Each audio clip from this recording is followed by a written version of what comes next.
Welcome to Informed Investing. My name is Don Lawrence. I'm the CEO of STA Research, and our platform is StockTargetAdvisor.com. Today we bring you a top stock that we're looking at. It is Pinecliff Energy, based in Alberta.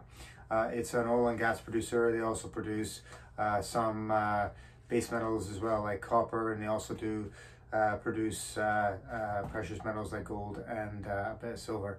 Anyways, guys, normally I don't, at the moment, I don't talk too much about oil and gas stocks. Obviously, they've risen quite a bit. So, obviously a little bit sort of concerned about the range here, whether, continues sort of on the upside.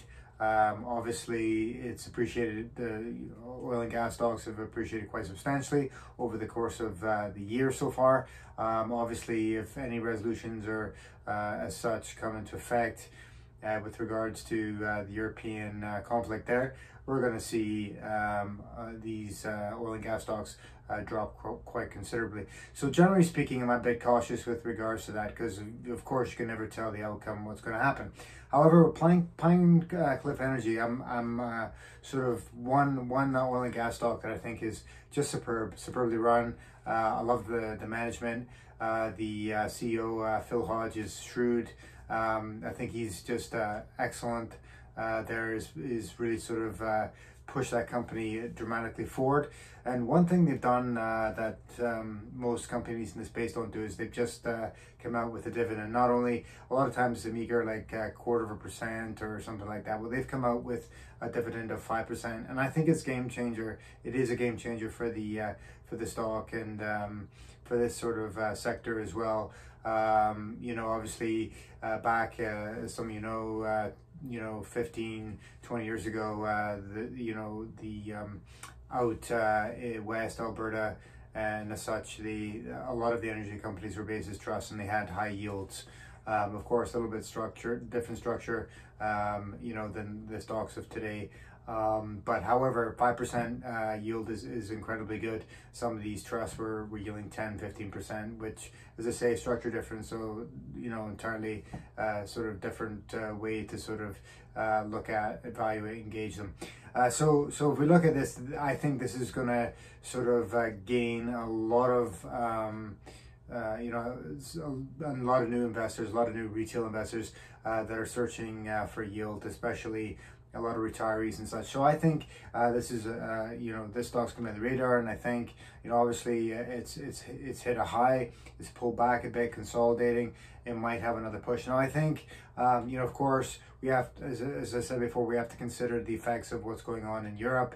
Obviously, if things sort of resolve a bit, it is going to play a little bit on the stock here. But generally speaking, I think this stock long term is a great play. I think we're talking 1 to 2 years time out. I think this is easily a $5 stock. I believe it's trading just under $2 at the moment. So yeah, just want to say I really like Pinecliff Energy out of Alberta here.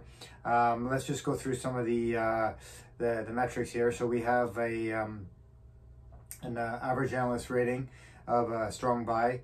We have the average analyst target sitting at 222, and we have the average crowd or user rating coming in with a strong buy, and we have the average crowd target coming in at 325. So it's about an 80% increase. So I generally like to go with the crowd targets. The crowds, generally speaking, are more accurate than the analysts. Obviously, wider spectrum of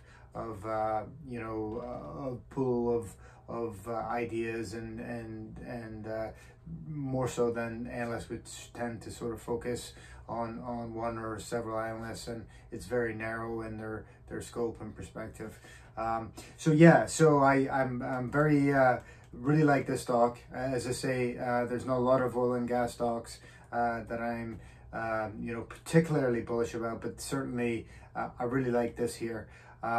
Great stock, great company, great management. And like I say, I do think there's going to be a lot more demand for this stock. And you know, it should, as a result of the demand, continue to move forward. One thing I really like about I watched the CEO in an interview there last week. One of the things I really liked about what he said, he's very concerned about liquidity of the stock. You know, one of the BNN sort of interviewers asked him, you know, if they would do share buybacks. Obviously, a lot of these oil and gas companies, especially Pinecliff, using cash to reduce debt, but also that buying back shares. He decided that they wouldn't do that because it could impact liquidity if they take more float off. So I really like the way he's, you know, sort of really in tune with the retail investor and the small institutions. That he's really thinking about them with regards to that. Most management only care about the big institutions. So really like his attitude here. Great company. Guys, what do you think? Hit it up in the comments if you guys like Pinecliff Energy. And as always, if you have any questions, please email us at admin@stocktargetadvisor.com. If you'd like us to cover certain topics or stocks, just let us know. Anyways, guys, thanks again for checking us out. Remember, your best trade is always a hedge. Cheers, guys. Thanks.